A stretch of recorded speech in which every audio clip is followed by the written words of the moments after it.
Call meeting to order.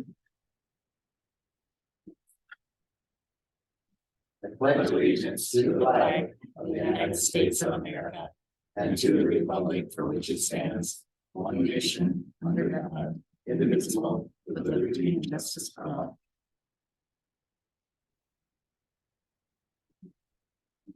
Barb, you take roll.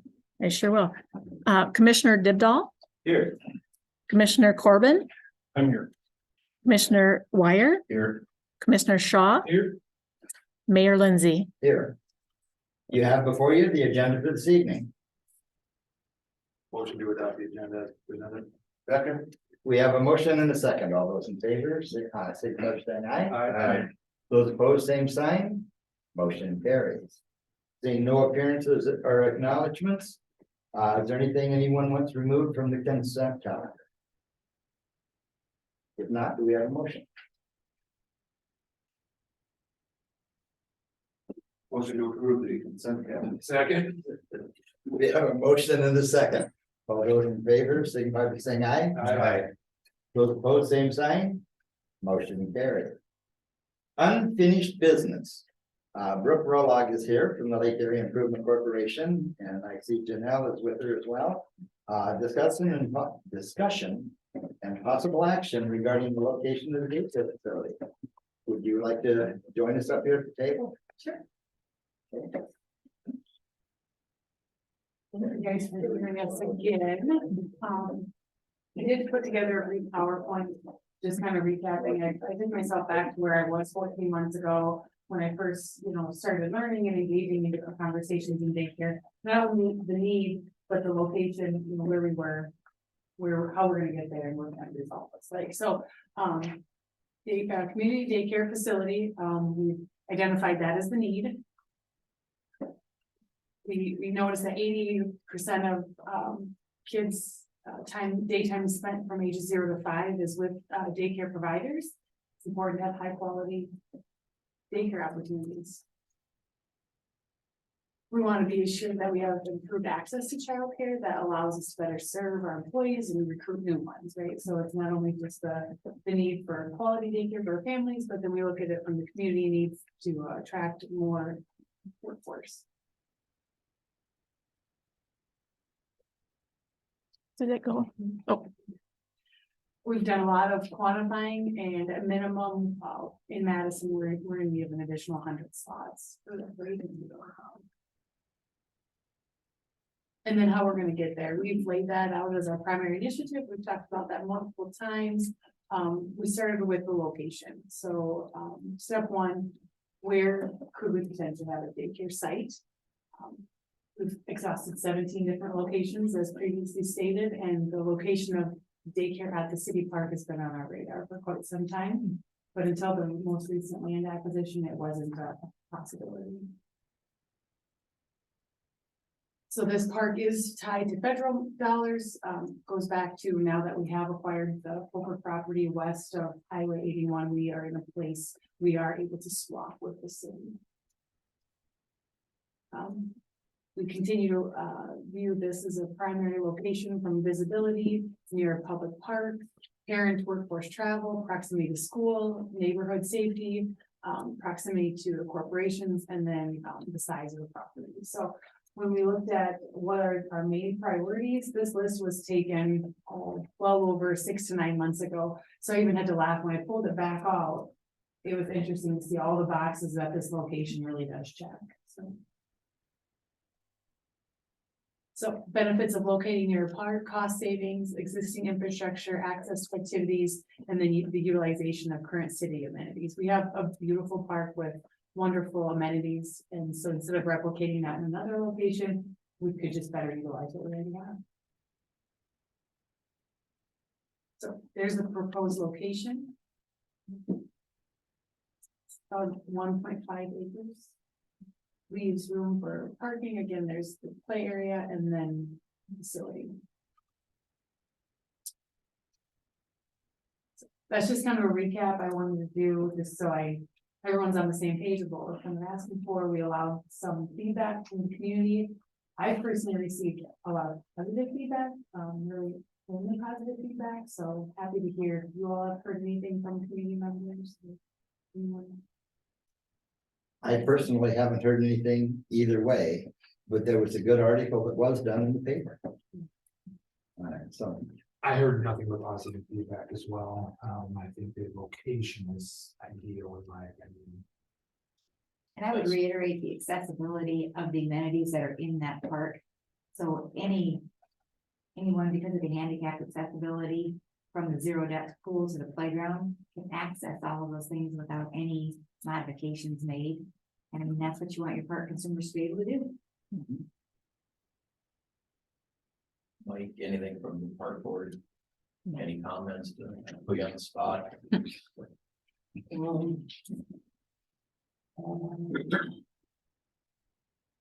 We didn't meet the park board, several of the park board members are on vacation.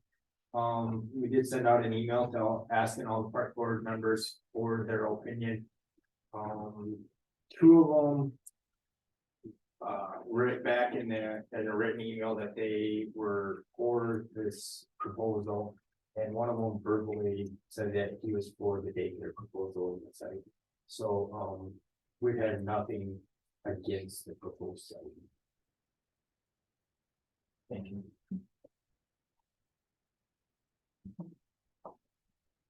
any other comments? I'm gonna open it up from the audience. Anyone in the audience? Questions or comments? You can speak there. Start to speak to the point. Anything else from the commission? I'll echo what Adam said. It's only been, I mean, there hasn't been a ton of comments, but that was only 10, 12 that I have received, but all in favor. It's definitely needed. Well, and one of the things and that I like about the swap is it gives us the opportunity to maybe make a diamond that's just a little bit larger and maybe incorporate parking, you know, where there'd be more additional parking besides, you know, what we have here, because what we have here is pretty much curbside, you know, with the exception of Highland Avenue, you know, so then it gives us the opportunity to develop a park and make it maybe more usable by more groups than currently have been using it, so. Jameson? Thoughts?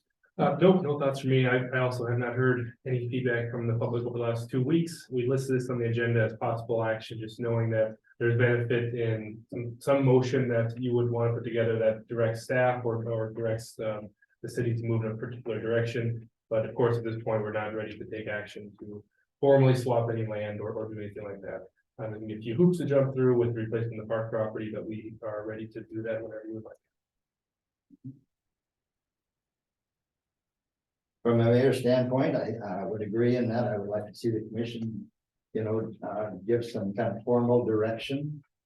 And that, because then that gives the LEIC the opportunity to, you know, start looking at what the future could be for both the daycare and the proposal for the replacement property.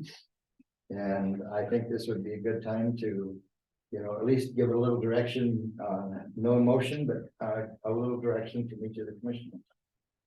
And from our standpoint, it's just really nice to have some type of affirmation that we want to spend time and resources on this location. When we start looking at designing concepts, it's when we start really spending money. So as we're going through that process, we know more than we have in the city. It's much more, it's just appreciated.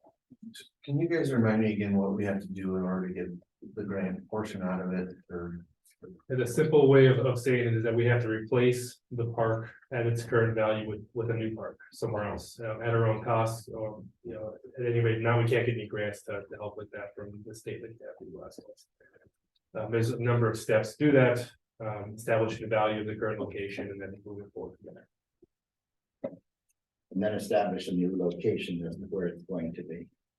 What's the timeline? Is there a timeline? I believe offhand, my memory, that the city, if we were to replace this property, this park that has a granted coverage, we have want to say 2 years. 2 or 3 is what I had in mind as well. So there is a decent length of time before we have to replace that. I would say we'd want to make sure that we're well into that before we would officially swap it to make sure that we know what the plan is, we like the plan, and that we can implement it. It's by far the best location, I feel, that you guys come up with yet. And as you just mentioned, it checked every one of those boxes on your want list, I guess, at that time. it was. Yeah, I too heard positive feedback, so I'm definitely on board with it as well. So our next steps is to identify a new location or, I'd say not at this point in time. But just knowing that they would be, bringing a proposal to us. As to a location. Do you want the motion to be to partner with the LEIC to proceed with the daycare program? Or daycare. At the current location. Yeah, I think that'd be sufficient to have something in writing that the LAIC can point to in the minutes to give them some confidence moving forward into one of those resources. I'll make that motion. I'll second that. Any other discussion? Okay, we have a motion and a second. All those in favor signify by saying aye. Aye. Those opposed, same sign. Motion carried.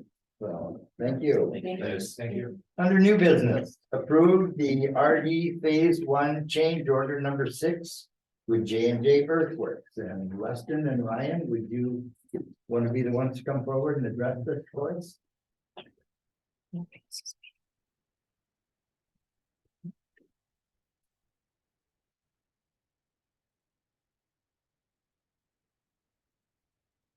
So basically, this would be the change order to follow up on the direction that was given in the December meetings. We had 2 December meetings where we discussed these liquidated damages and the winter shutdown agreements. The first item is the RD Phase 1A change order. This would change the final completion date to June 15th, 2023, with a winter shutdown. For Phase 1A, liquidated damages could be considered if the work is not completed by that modified final completion date. Final liquidated damages for final are $800 per working day on that project. You want me to just go through all 4 of them? I'd say probably tackle one at a time. Yeah, Well, yeah, we're just tackling one at a time, and that's if we've got them listed one at a time. What's a defined working day, Monday through Friday? Monday through Friday, when the contractor is able to work without implications from weather. So if they have rain that keeps them from working that day, it would be considered a working day.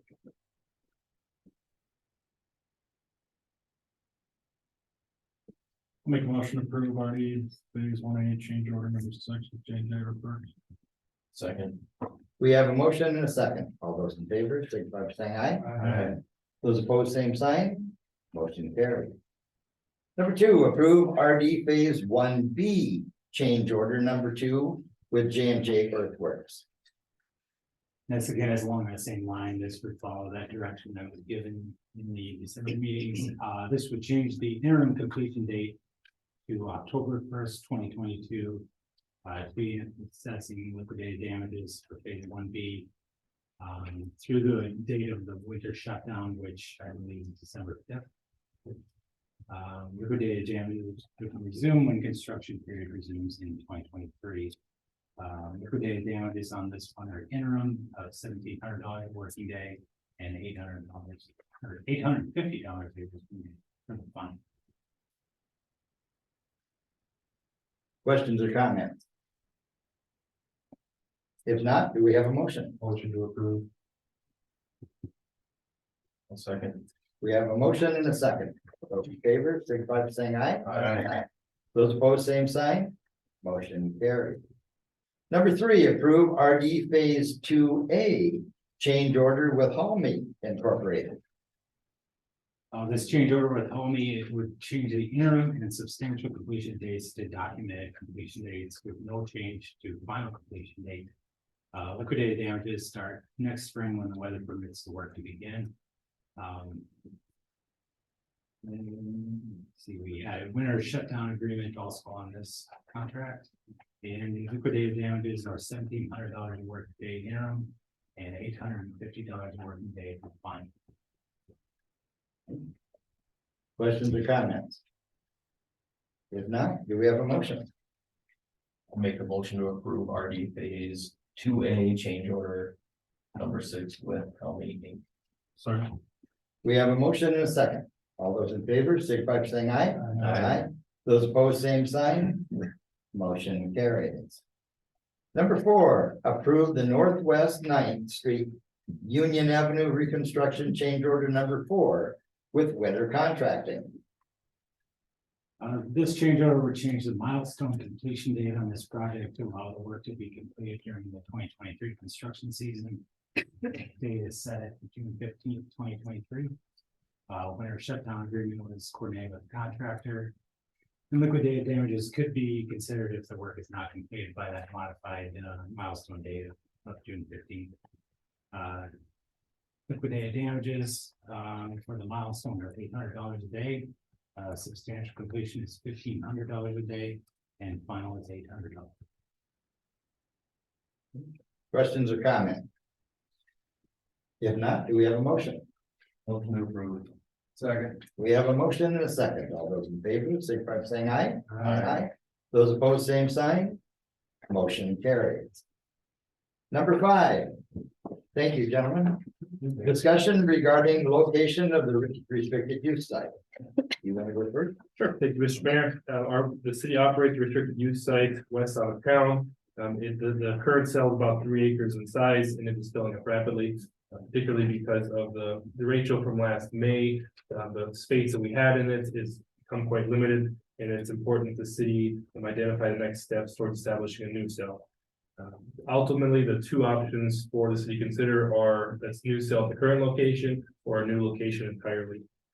The current lease was signed in 2017 and established a lease price of $25,000 per year, maximum of 10 years, or whenever the cell were to fill up. And obviously, we are at that latter option. We have reached out to the owners to see what their appetite would be for a new cell. They haven't proposed any specific price, and they haven't said no, they're not open to it. But we've gotten the feeling that they would need an increase in the lease price in order to continue the operations at the current site. So before we proceed with either option, we wanted to come to the commission to receive direction on investigating and exploring options for a new location or continuing conversations at the existing site, knowing that the price will probably be at or higher than the current one. And in the past, in that, we had the original lease, and that was for $7,000 a year, and that for the site. And then they do get to, farm the rest of the ground and that, but, so when we were negotiating it before, when Fred was here and that, they just said, oh, go ahead and put the new site in that, and we'll reach something that was reasonable. So the city went ahead and dug out the new site and started, and before we got finished and that, the rent went from $7,000 a year to $25,000 a year. And they've already given an indication that $25,000 a year for leasing a 3-acre site is not high enough. So I have been looking in that for possible areas in that we could consider where the city could purchase the land, and then they would own their own restricted use site. So at this point in time in that, looking for direction from the commission. Kind of liability we have at the current site, even if we're not there anymore. Yeah, so regardless of who owns the property, once the city is done operating a restricted use site or location, we have responsibility to make sure that all debris is covered up from here to the end of time. So regardless of us purchasing a new location, we would still need to make sure that there isn't anything sticking out of the ground at the current location. And when we close the site, we are required in that to cover it, and I believe it's 6 inches is the minimum that we have to cover it with. And then it can be used, it cannot be farmed for crops, but it can be used for haying and grazing and use like that. So it can be put back into a usable area. in that, for farmers' use. So And all the old ones are reclaimed. the old ones are. To go back. The site originally started out as was 60 acres, and back then, that was also our city garbage dump. So everything went into it at that point in time. And then there was a time period, which I don't have the exact date, and that we started hauling our garbage to a different landfill. And then this became a restricted use site. And on a restricted use site, you're limited on the things and that you can put in the ground and that, but you're still basically, once the cell fills up and that you do cover it, it will be seeded and can be brought back to use as hay ground and pasture ground. So, but already from the 2 leases that the city has done, and that the cost came up to around $390,000.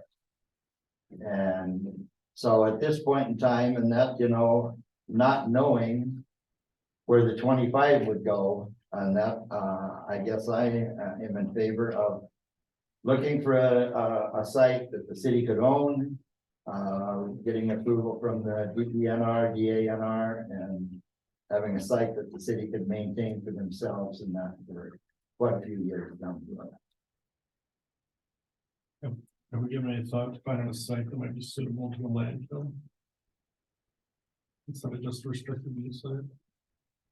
I have not looked into, what the regulations are on that, but that is a possibility. Thank you. Because currently we do haul our garbage to Brookings. How long do we got? I mean, what's our sense of urgency here? Gary, how soon, I'll ask Gary to come up and address that. Based on how quickly you got out of his chair, you can imagine. It's gonna make the most quick. Yeah, I just want to get this discussion moving because, last year we were looking pretty good that we had a couple of years left. I would say by the end of this year, we were pretty well full, and it's just amazing how many shingles came in this year. That was just, like I said, last May, we weren't gonna worry about it for another couple of years, but we're on year 7. And I would say by middle of the summer, if everything's going like last year, we're gonna be pushing up. So, a lot of citywide cleanup, that was a good mark on where we're gonna be, but I would say by September, we're gonna be full. So we'd be looking at creating a new cell somewhere in 2023, capping the old one. I think that's the timeline we have to know. I would love to just go as long as I can in the cell and have something ready somewhere. Start the building, I think we could dismantle that and move it just about anywhere. Have you looked into financing it? I have not gotten that book yet. I believe when we've done the last one, we think it's a grant money. For water, natural resources, that was a little solid waste grant money. Many sites in the city and How many sites have they had? They've basically been in the same location doing 3 to 4 acres at a time. And that, and besides, the rent that we pay, it costs us to dig the hole out to start with. And that there was I don't want to throw the number out, but I know it was a sizable amount. And that just to get the, each site. And so we have moved, I don't know how many sites we moved through, but we've moved through, 3 in the last. Yeah. I got pictures here. I'm gonna say we're on the 4th cell right now. That sounds about right. We contract that work done to dig it out.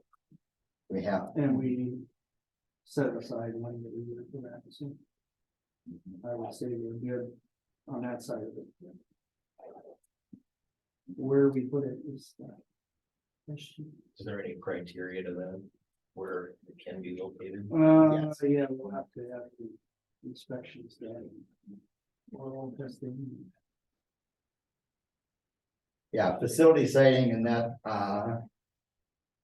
shall not locate a restricted use site within a wetland within 200 feet of surface water excluding wetlands, within 1,000 feet of an occupied dwelling unless the owner provides written permission, within 100 feet of a property boundary unless the adjacent property owners provide written permission, within 1,000 feet of any private or public well which supplies drinking water for human consumption, where the depth of to an aquifer is less than 10 feet, within a 100-year floodplain, where the primary subsurface material is sand or gravel as defined by the Unified Soil Classification System, in an area that adversely affects wildlife, recreation, aesthetic value of an area, or any threatened or endangered species.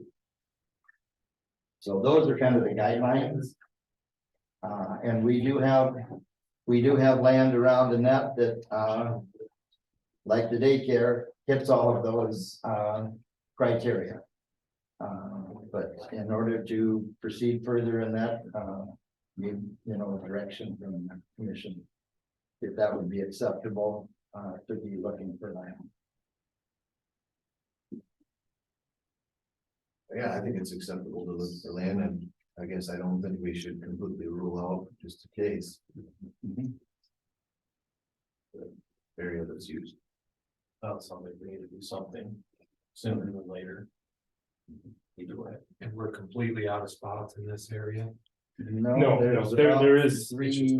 I'm gonna say 15 acres more, and that's the direction, is if it's a high priority to stay in the current location, regardless of ownership of the land or price of the lease, or if the priority is just securing any land and other land would be.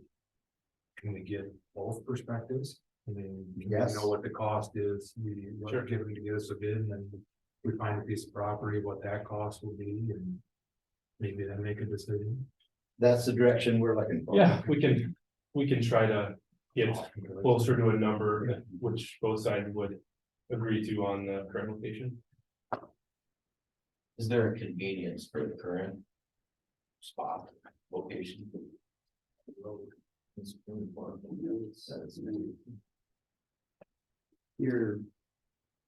The building itself is quite a ways away now from, you know, when we started. So it's not real handy anyway, I mean, it's basically what, quarter mile away, so you're running those machines back and forth, so they pretty much sit out all summer, so. Yeah, the new site, you'd be right there and everything for the way.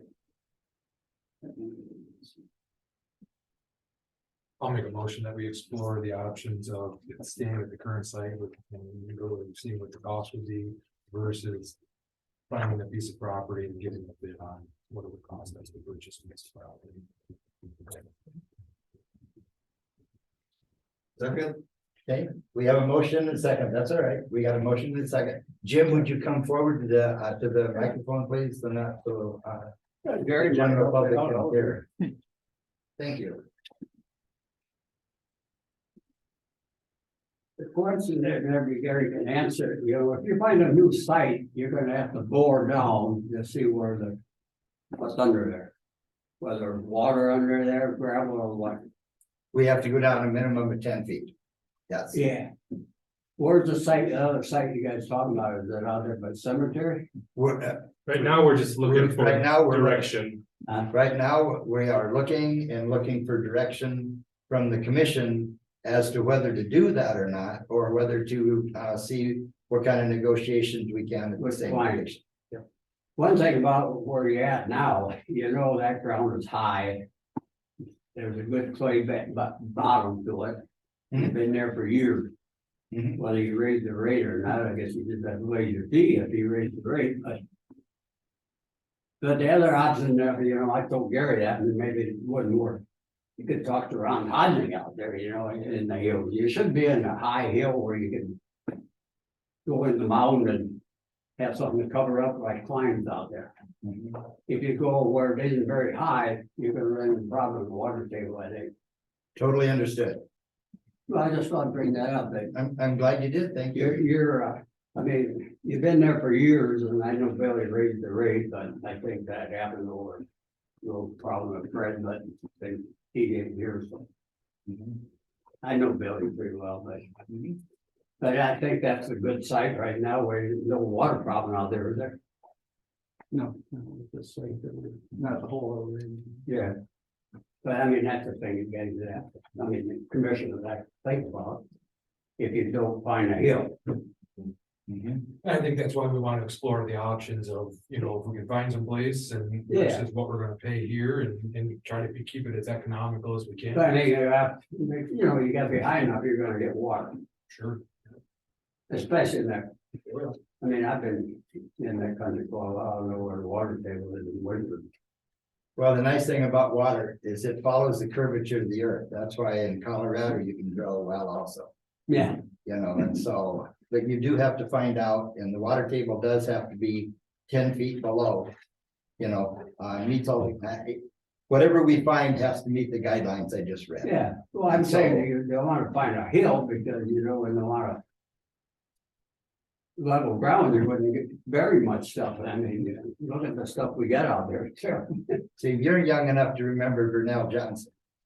The auctioneer down, lived down by Sioux Falls. Yeah. He had water, issues in his basement and that down in the low part. He decided he was gonna solve it by building a new house up higher on the hill. Before the basement was finished, he, put his basement over 3 springs.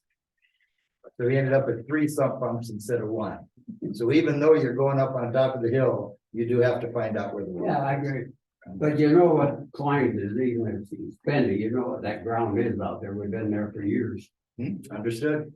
The geotech reports will tell us all. It was hell on. So what we're looking for in that is direction, Yeah, okay? well, Yep. so it isn't too far away, you know. Yeah. So So, good. whether land might even be an option out there, you know. South of 34. But whether they give up farmland or not, who knows? I Understood. doubt it. The price is pretty high. Yeah, understood. Okay, thank you. Thanks. Okay, we do have a motion and a second. Any other discussion? If not, all in favor, signify by saying aye. Aye. Those opposed, same sign. Motion carried. Number 6, authorize the mayor to sign the state financial assistance agreement. Airport project number 3-46-029-23-2002 of ARPA. And Jameson, do you want to address that? This year, the project out of the airport for improvement is to reconstruct the access road, the parking lot, and the taxi lane. This is an agreement to finalize financial assistance through the state. Ryan, do you have anything to add? You probably know more about this than I do. This would be the year for construction of the project, right? Yes, that's right. So the state share is 5%, the FAA is 90%, and then the local share is also 5%. So this amounts to state share is $5,050. 5050. Okay. And then that puts the city share at, And that's saying 50. okay, so this is 50-50, not 95-5. No, 5,050. Is the So city share. the city share, state Yeah. share, and then the FAA is 90%. Got it. Okay. Questions or comments? If not, do we have a motion? I'll make a motion to authorize the mayor to sign state financial assistance agreement airport project. Second. Do we have a second? All right, we have a motion, and a second. All those in favor, signify by saying aye. Aye. Those opposed, same sign. Motion carries. Number 7, approve the MMU building generator control and monitor proposal. Jameson, you want to address that? At the MMU building, we have a generator in use for use in emergencies, and as we know, we do tend to have our share of natural disasters, emergencies in town. So we want to make sure that facilities have accurate generators, adequate generators to use in those situations. We have budgeted for purchase of a new generator at the building. The current one is in an aged state. However, what we did miss was the cost to tie it into the cost to add in control and monitoring for that generator. So this is a quote from Jim Enga, an amount of $14,285 to provide control and monitoring for the new generator at the MMU building. Again, this was not included in this year's budget, so we wanted to make sure to bring it before you for consideration. Questions or comments? What's this generator sized? Or what does it all run? It would run all of the MMU buildings. Okay. I can't speak confidently, but I don't think it handles the public works building. Gary and Mike are shaking notes, so I think I'm right there. Would those ever need backup generation? I'll see what my staff think there. Do you think in the case of emergency, you would like to have a generator at your building? Or is it adequate? Discuss that in probably the next budget. I assume what you're looking at is whether we can tie it into the current generator. I don't have the answer to that, but I can look into it. We just paying for this, we already about the generator. We have a generator. Control. Yeah. The state of. Backup generator. Correct. Yep. Yes. Other questions or comments? Do we have a motion?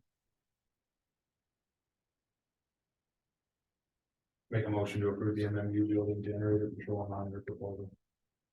I'll second. We have a motion and a second. All those in favor, signify by saying aye. Aye. Those opposed, same sign. Motion carries. Do we have any public comment?